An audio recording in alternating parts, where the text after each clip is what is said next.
লেগে থাকে। এই জন্য অনেক করা জরুরি না যে অনেক করতে হবে, অনেক শিখা জরুরি না, কন্টিনিউ জরুরি, সদা সর্বদা করা জরুরি। একটাই শিখেন, একটাই করেন, একটাই অভ্যস্ত করেন। লা ইলাহা ইল্লাল্লাহ শিখেন, এটাই অভ্যস্ত হন। সুবহানাল্লাহ শিখেন, এটারই অভ্যস্ত হন। আলহামদুলিল্লাহ শিখেন, এটারই অভ্যস্ত হন। আল্লাহু আকবার শিখেন, এটারই অভ্যস্ত হন। ইস্তেগফার শিখেন, এটারই অভ্যস্ত হন। ইস্তেগফার,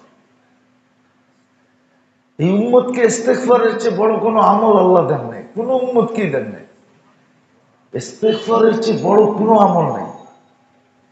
ইস্তেগফার এত বড় আমল আল্লাহ দিছেন। দুরুদ এত বড় আমল দিছেন, একবার পড়বে 10 বার রহমত আসবে। হাজার হাজার রহমত ডেলি আপনি নিতে পারেন আল্লাহর কাছ থেকে। এক রহমতেই যদি দুনিয়া, এক রহমত,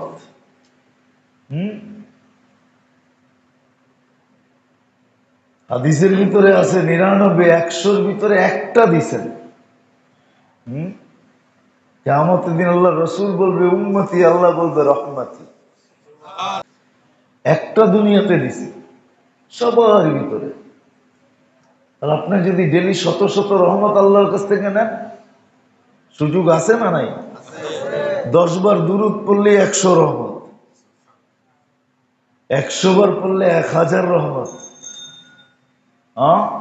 1000 পড়লে 10,000 রহমত। সুযোগ আছে। মেরে দোস্ত, গাফলতে কাটায় দিতেছে সব। আজকে উদাসী, নারী বলেন পুরুষ বলেন। আমি তো ভাবি কিয়ামতের দিনের কি নিশাগ্রস্ত হব আমরা। আজকেই যেন আমরা নিশাগ্রস্ত, দুনিয়ার উদাসীনতায় নিশাগ্রস্ত আমরা।